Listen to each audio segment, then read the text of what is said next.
The political यात्रा के आज के इस वीडियो में हम अपने सारे प्रधानमंत्रियों के चुनावी यात्रा के बारे में विस्तार पूर्वक बताएंगे। वह कब कब किस सदन के सदस्य रहे, किस किस वर्ष उन्होंने चुनाव लड़ा और किस सदन के सदस्य बने, जो चुनाव वह लड़े उस चुनाव का परिणाम क्या रहा, इस बारे में विस्तृत जानकारी के लिए आप देखिए हमारा यह वीडियो। सबसे पहले हम बात करेंगे अपने प्रथम प्रधानमंत्री पंडित जवाहरलाल नेहरू की। पंडित जवाहरलाल नेहरू ने अपने राजनीतिक जीवन में कुल 3 लोकसभा के चुनाव लड़े। पहली बार वर्ष 1952 के प्रथम आम चुनाव में इलाहाबाद जिला, पूर्व सह जौनपुर जिला, पश्चिम लोकसभा क्षेत्र से, दूसरी और तीसरी बार क्रमशः 1957 में हुए दूसरे और 1962 में हुए तीसरे आम चुनावों में उन्होंने फूलपुर लोकसभा क्षेत्र से चुनाव लड़ा और इन तीनों चुनाव में ही वह विजयी रहे। लोकसभा के अतिरिक्त उन्होंने किसी और सदन का चुनाव कभी नहीं लड़ा। अपने जीवन के तीनों चुनाव उन्होंने भारतीय राष्ट्रीय कांग्रेस के टिकट पर ही लड़ा। अब हम पूर्व प्रधानमंत्री लाल बहादुर शास्त्री द्वारा लड़े गए चुनावों के बारे में जानकारी प्राप्त करेंगे। वर्ष 1952 में हुए उत्तर प्रदेश के प्रथम विधानसभा चुनाव में उन्होंने सोराव पश्चिम सह फूलपुर उत्तर विधानसभा सीट से चुनाव लड़ा और जीता, परंतु केंद्र में बुला लिए जाने के कारण इसी वर्ष विधानसभा से इस्तीफा दे दिया। सन 1952 और 1954 में वह उत्तर प्रदेश से राज्यसभा के लिए चुने गए, परंतु सन 1957 में लोकसभा सदस्य बनने के उपरांत उन्होंने राज्यसभा से इस्तीफा दे दिया। पूर्व प्रधानमंत्री लाल बहादुर शास्त्री द्वारा लड़े गए लोकसभा चुनावों की अगर बात की जाए तो लाल बहादुर शास्त्री जी ने कुल 2 बार लोकसभा का चुनाव लड़ा और जीता।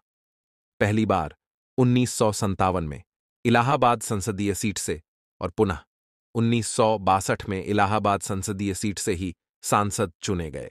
वर्ष 1966 में उनकी मृत्यु हो गई। अपने जीवन के सारे चुनाव उन्होंने भारतीय राष्ट्रीय कांग्रेस की तरफ से ही लड़ा और जीता। वह पहले ऐसे प्रधानमंत्री थे जिन्हें 3 सदनों का अनुभव था। अब हम बात करेंगे भारत के प्रथम महिला प्रधानमंत्री इंदिरा गांधी के बारे में। इंदिरा गांधी ने अपना प्रथम चुनाव 1964 में भारतीय राष्ट्रीय कांग्रेस के टिकट पर उत्तर प्रदेश से राज्यसभा का लड़ा और इसमें विजयी हुई, परंतु 1967 में रायबरेली से लोकसभा के लिए चुन लिए जाने के बाद उन्होंने राज्यसभा सीट से इस्तीफा दे दिया। उनके द्वारा लड़े गए लोकसभा चुनावों की बात की जाए तो वह सन 1967 में भारतीय राष्ट्रीय कांग्रेस के टिकट पर और सन 1971 में भारतीय राष्ट्रीय कांग्रेस आर के टिकट पर रायबरेली लोकसभा सीट से चुनाव लड़ी और विजयी हुई, परंतु 1975 में उनके चुनाव को इलाहाबाद हाईकोर्ट द्वारा रद्द कर दिया गया। आपातकाल के बाद हुए सन 1977 के आम चुनावों में उनकी रायबरेली सीट से हार हुई।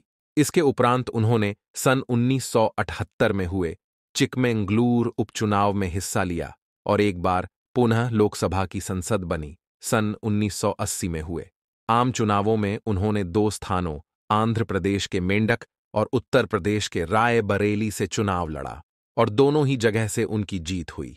बाद में उन्होंने रायबरेली सीट से इस्तीफा दे दिया। सन 1984 में मेंढक का सांसद रहते हुए उनकी मृत्यु हो गई। सन 1977 का चुनाव उन्होंने भारतीय राष्ट्रीय कांग्रेस आर के टिकट पर, जबकि सन 1978 और 1980 के लोकसभा चुनाव उन्होंने भारतीय राष्ट्रीय कांग्रेस आई के टिकट पर लड़ा। अब हम बात करेंगे हमारे सबसे उम्रदराज प्रधानमंत्री मोरारजी देसाई के बारे में।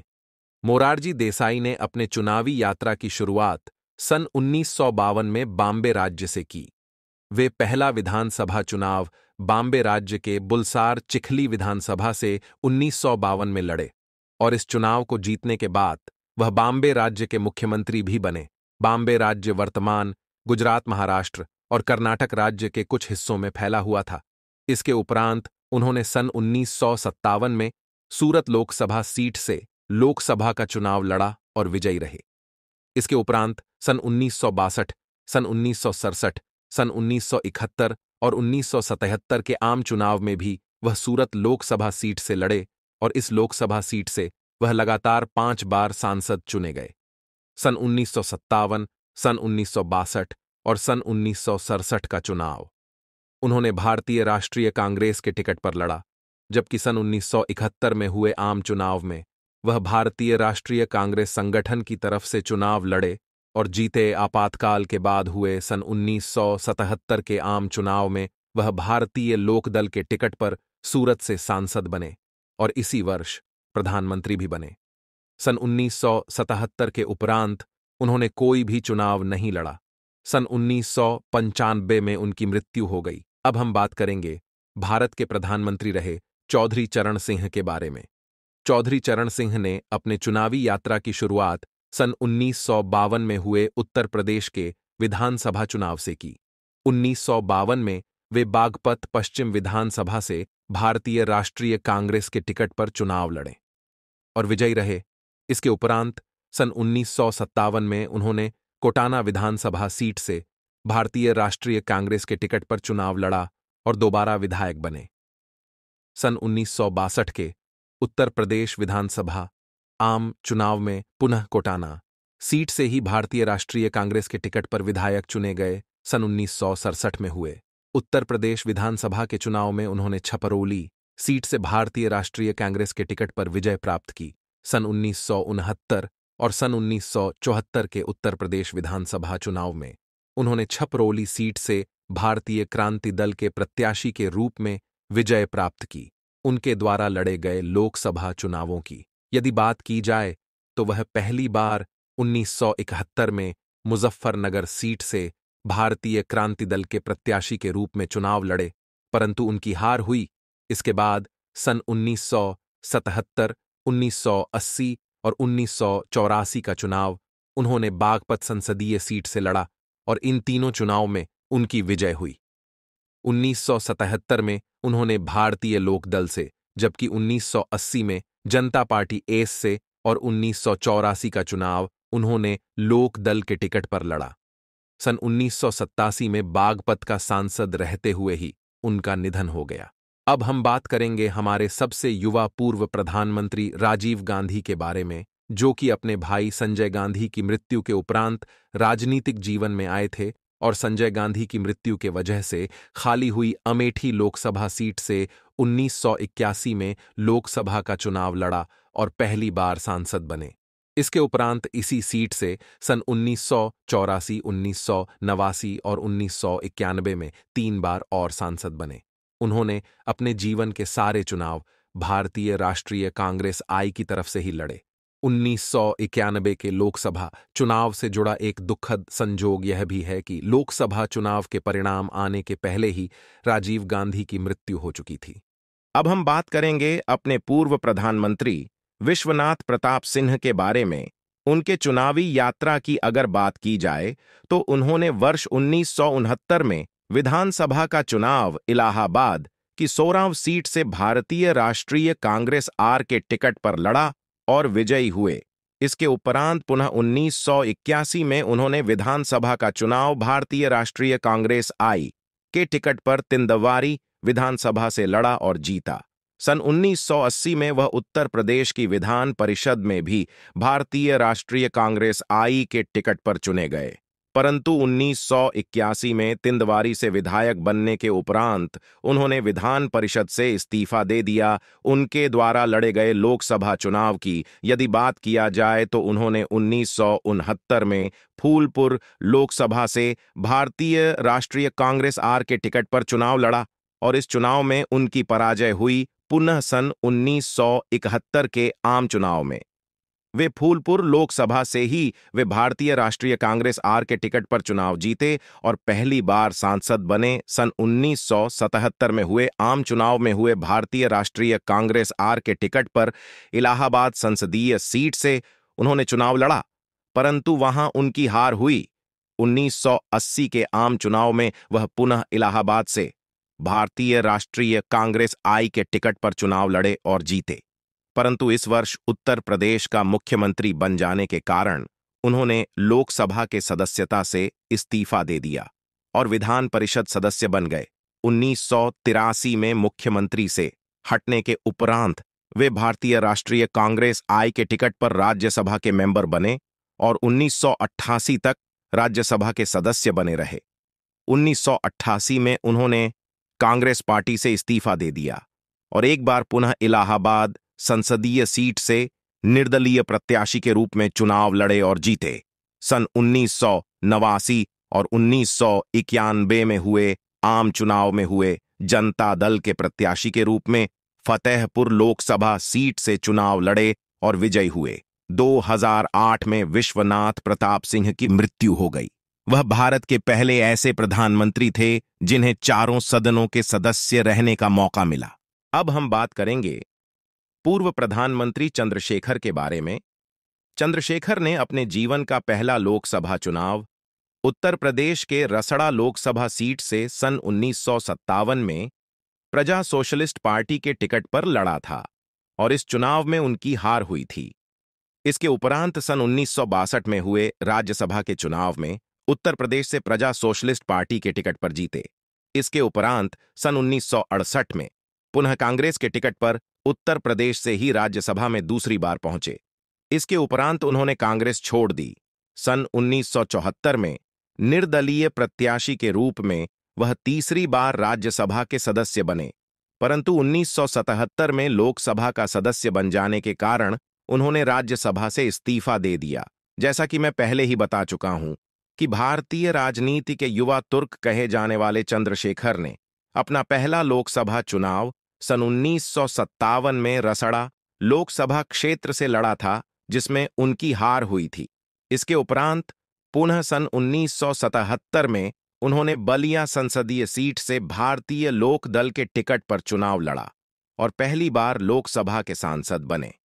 इसके उपरांत सन 1980 में जनता पार्टी के टिकट पर वही बलिया लोकसभा क्षेत्र से दोबारा चुनाव लड़े और सांसद बने। सन 1984 में हुए आम चुनाव में वह बलिया से जनता पार्टी के टिकट पर चुनाव लड़े और पराजित हुए। सन 1989 में उन्होंने 2 सीटों से लोकसभा का चुनाव लड़ा था, जिसमें पहली सीट थी उत्तर प्रदेश की बलिया और दूसरी सीट थी बिहार की महाराजागंज। इन दोनों सीटों से वह जनता दल के टिकट पर चुनाव जीते, परंतु बाद में महाराजागंज से इस्तीफा दे दिया। 1991 में हुए आम चुनाव में हुए बलिया संसदीय सीट से जनता पार्टी के टिकट पर निर्वाचित हुए और चौथी बार लोकसभा के सांसद बने। इसके उपरांत सन 1996 में उन्होंने समता पार्टी के टिकट पर बलिया लोकसभा सीट से चुनाव लड़ा और जीता। सन 1998, सन 1999 और सन 2004 में हुए लोकसभा के आम चुनावों में वे बलिया संसदीय सीट से ही समाजवादी जनता पार्टी राष्ट्रीय के टिकट पर चुनाव लड़े और इन तीनों चुनावों में विजयी हुए। सन 2007 में बलिया का सांसद रहते हुए ही उनका निधन हो गया। अब हम बात करेंगे हमारे पूर्व प्रधानमंत्री पामुलापति वेंकट नरसिंह राव के बारे में। पीवी नरसिम्हा राव के चुनावी यात्रा के बारे में अगर बात की जाए तो उन्होंने आंध्र प्रदेश के मंथनी विधानसभा से कुल 4 बार विधानसभा का चुनाव लड़ा। सन 1957, 1962 और 1967 का चुनाव उन्होंने भारतीय राष्ट्रीय कांग्रेस के टिकट पर लड़ा, जबकि 1972 का विधानसभा चुनाव उन्होंने भारतीय राष्ट्रीय कांग्रेस आर के टिकट पर लड़ा। इन चारों ही विधानसभा चुनाव में उनकी जीत हुई थी। सन 1977 के आम चुनावों में उन्होंने आंध्र प्रदेश के हनमकोंडा लोकसभा सीट से भारतीय राष्ट्रीय कांग्रेस आर के टिकट पर चुनाव लड़ा और विजयी रहे। सन 1980 में हुए आम चुनावों में नरसिंह राव ने भारतीय राष्ट्रीय कांग्रेस आई के टिकट पर फिर एक बार हनमकोंडा सीट से ही चुनाव लड़ा और दूसरी बार लोकसभा के सांसद बने। सन 1984 में हुए आम चुनावों में नरसिंह राव ने कांग्रेस आई के टिकट पर 2 सीटों से चुनाव लड़ा। इसमें पहली सीट थी आंध्र प्रदेश की हनमकोंडा और दूसरी सीट थी महाराष्ट्र की रामटेक।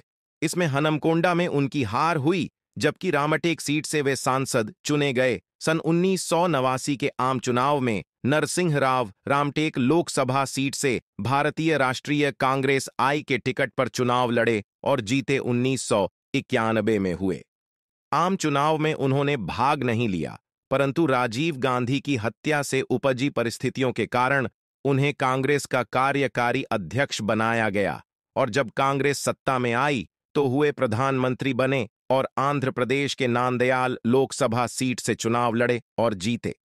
सन 1996 के आम चुनावों में उन्होंने आंध्र प्रदेश की नांदयाल और उड़ीसा की बहरामपुर लोकसभा सीट से चुनाव लड़ा और दोनों ही स्थान पर उनकी विजय हुई। सन 1996 के उपरांत उन्होंने कोई चुनाव नहीं लड़ा। सन 2004 में नरसिंह राव की मृत्यु हो गई। अब हम बात करेंगे हमारे पूर्व प्रधानमंत्री अटल बिहारी वाजपेयी जी के बारे में। अटल बिहारी वाजपेयी के चुनाव यात्रा की अगर बात की जाए तो उन्होंने अपना पहला चुनाव सन 1952 में लखनऊ सेंट्रल सीट से जनसंघ के टिकट पर लड़ा था। यह एक उपचुनाव था और इसमें वाजपेयी की हार हुई। सन 1957 में उत्तर प्रदेश की 3 लोकसभा सीटों मथुरा, बलरामपुर और लखनऊ से उन्होंने जनसंघ टिकट पर चुनाव लड़ा, परंतु केवल बलरामपुर सीट ही जीत सके। सन 1962 में हुए आम चुनावों में उन्होंने उत्तर प्रदेश की बलरामपुर और लखनऊ सीट से चुनाव लड़ा और दोनों ही सीटों पर उनकी हार हुई। सन 1967 के आम चुनावों में उन्होंने केवल बलरामपुर सीट से ही जनसंघ के टिकट पर चुनाव लड़ा और जीते। सन 1971 में हुए आम चुनावों में उन्होंने मध्य प्रदेश के ग्वालियर सीट से जनसंघ के टिकट पर चुनाव लड़ा और जीते। सन 1977 के आम चुनावों में भारतीय लोक दल के टिकट पर और 1980 के आम चुनावों में जनता पार्टी के टिकट पर उन्होंने नई दिल्ली सीट से चुनाव लड़ा और इन दोनों चुनावों में उनकी जीत हुई थी। 1984 में हुए आम चुनाव में उन्होंने एक बार पुनः मध्य प्रदेश की ग्वालियर सीट से चुनाव लड़ा, परंतु इसमें उनकी हार हुई। सन 1989 में हुए आम चुनाव में उन्होंने भाग नहीं लिया, परंतु 1991 में हुए आम चुनाव में उन्होंने भारतीय जनता पार्टी के टिकट पर मध्य प्रदेश के विदिशा और उत्तर प्रदेश के लखनऊ सीट से चुनाव लड़ा और इन दोनों स्थानों पर वह जीते। बाद में उन्होंने विदिशा सीट से इस्तीफा दे दिया। सन 1996 में हुए आम चुनाव में उन्होंने उत्तर प्रदेश के लखनऊ और गुजरात की गांधीनगर सीट से भारतीय जनता पार्टी का टिकट पर चुनाव लड़ा और दोनों ही जगह उनकी जीत हुई। बाद में उन्होंने गांधीनगर सीट से इस्तीफा दे दिया। सन 1998, सन 1999 और सन 2004 में वह केवल उत्तर प्रदेश के लखनऊ सीट से भारतीय जनता पार्टी के टिकट पर चुनाव लड़े और इन तीनों आम चुनाव में उनकी जीत हुई। सन 2004 के बाद उन्होंने कोई चुनाव नहीं लड़ा और 2018 में उनकी मृत्यु हो गई। वह भारतीय राजनीति के एकमात्र ऐसे नेता थे जिन्होंने 4 राज्यों की कुल 7 लोकसभा सीटों से चुनाव लड़ा और 6 लोकसभा सीटों पर वह विजयी भी रहे। अटल बिहारी वाजपेयी के राज्यसभा कार्यकालों की यदि बात की जाए तो वे कुल 2 बार राज्यसभा के सदस्य रहे। पहली बार सन 1962 में जनसंघ के टिकट पर उत्तर प्रदेश से राज्यसभा के लिए चुने गए, परंतु सन 1967 में लोकसभा का चुनाव जीत जाने के कारण उन्होंने राज्यसभा से इस्तीफा दे दिया और दूसरी बार सन 1986 में भारतीय जनता पार्टी के टिकट पर मध्य प्रदेश से राज्यसभा के लिए चुने गए। वीडियो के इस चरण में हम बात करेंगे हमारे पूर्व प्रधानमंत्री हरदनहल्ली डोडेगौड़ा देवगौड़ा के बारे में। देवगौड़ा ने अपने चुनावी यात्रा की शुरुआत सन 1962 में कर्नाटक के होलेनरासीपुर विधानसभा क्षेत्र से निर्दलीय प्रत्याशी के रूप में विधानसभा चुनाव लड़कर की और इस चुनाव में वह पहली बार विधायक बने। इसके उपरांत सन 1967 में पुनः एक बार निर्दलीय प्रत्याशी के रूप में होलेनरासीपुर विधानसभा सीट से जीते। सन 1972, सन 1978, सन 1983 और सन 1985 का विधानसभा चुनाव भी वे होलेनरासीपुर विधानसभा क्षेत्र से ही लड़े और इन चारों बार भी वह चुनाव जीतने में सफल रहे। सन 1972 में वे कांग्रेस संगठन के प्रत्याशी के रूप में, जबकि सन 1978, सन 1983 और सन 1985 में जनता पार्टी के टिकट पर विधायक बने थे। सन 1985 के विधानसभा चुनाव में उन्होंने एक और सीट सोथानुर से भी चुनाव लड़ा और जीते, परंतु होलेनरासीपुर में भी चुनाव जीतने के कारण उन्होंने इस सीट से इस्तीफा दे दिया। 1989 में भी उन्होंने होलेनरासीपुर चुनाव क्षेत्र से जनता पार्टी के टिकट पर विधानसभा चुनाव लड़ा, परंतु इस बार वह चुनाव हार गए। एक बार पुणे 1994 में उन्होंने मुख्यमंत्री बनने के पश्चात होलेनरासीपुर विधानसभा सीट से जनता दल के प्रत्याशी के रूप में चुनाव लड़ा और जीते, परंतु सन 1996 में प्रधानमंत्री बन जाने के कारण उन्होंने सीट से इस्तीफा दे दिया। उनके द्वारा लड़े गए लोकसभा चुनाव की यदि बात की जाए तो पहली बार वह 1991 में कर्नाटक की हसन लोकसभा सीट से जनता पार्टी का टिकट पर चुनाव लड़े और जीते, परंतु सन 1994 में मुख्यमंत्री बनने के पश्चात उन्होंने लोकसभा से इस्तीफा दे दिया। 1998 में जनता दल के टिकट पर वह दूसरी बार लोकसभा का चुनाव लड़े और विजयी रहे। सन 1999 में हुए लोकसभा के आम चुनावों में वे जनता दल सेक्युलर के टिकट पर हसन लोकसभा सीट से लड़े और पराजित हुए। सन 2002 में उन्होंने कनकपुरा से लोकसभा का उपचुनाव लड़ा और विजयी रहे। सन 2004 के आम चुनाव में उन्होंने 2 सीटों कनकपुरा और हसन से चुनाव लड़ा। इसमें कनकपुरा में उनकी हार हुई, जबकि हसन से वह सांसद चुने गए। सन 2009 और सन 2014 के लोकसभा चुनाव में उन्होंने हसन सीट से चुनाव लड़ा और इन दोनों चुनाव में हुई विजयी रहे। सन 2019 में उन्होंने तुमकुर लोकसभा सीट से चुनाव लड़ा और पराजित हुए। सन 1999 के बाद हुए सारे चुनाव में उन्होंने अपनी पार्टी जनता दल सेक्युलर से ही चुनाव लड़ा। उनके राज्यसभा कार्यकालों की यदि बात की जाए तो पहली बार वे सन 1996 में जनता दल के टिकट पर कर्नाटक से राज्यसभा के लिए चुने गए, परंतु 1998 में लोकसभा का सदस्य बन जाने के कारण उन्होंने राज्यसभा से इस्तीफा दे दिया। दूसरी बार वह सन 2020 में कर्नाटक से जनता दल सेक्युलर के टिकट पर राज्यसभा के लिए चुने गए और वर्तमान में भी इसी सदन के सांसद हैं। इस वीडियो के अगले चरण में अब हम बात करेंगे हमारे पूर्व प्रधानमंत्री इंद्र कुमार गुजराल के बारे में। इंद्र कुमार गुजराल ने अपने चुनावी यात्रा की शुरुआत भारतीय राष्ट्रीय कांग्रेस के टिकट पर सन 1964 में राज्यसभा से की। इस वर्ष में वे भारतीय राष्ट्रीय कांग्रेस के टिकट पर राज्यसभा के लिए चुने गए। इसके उपरांत एक बार पुनः वह 1970 में पंजाब से ही भारतीय राष्ट्रीय कांग्रेस के प्रत्याशी के रूप में राज्यसभा के दोबारा सदस्य बने।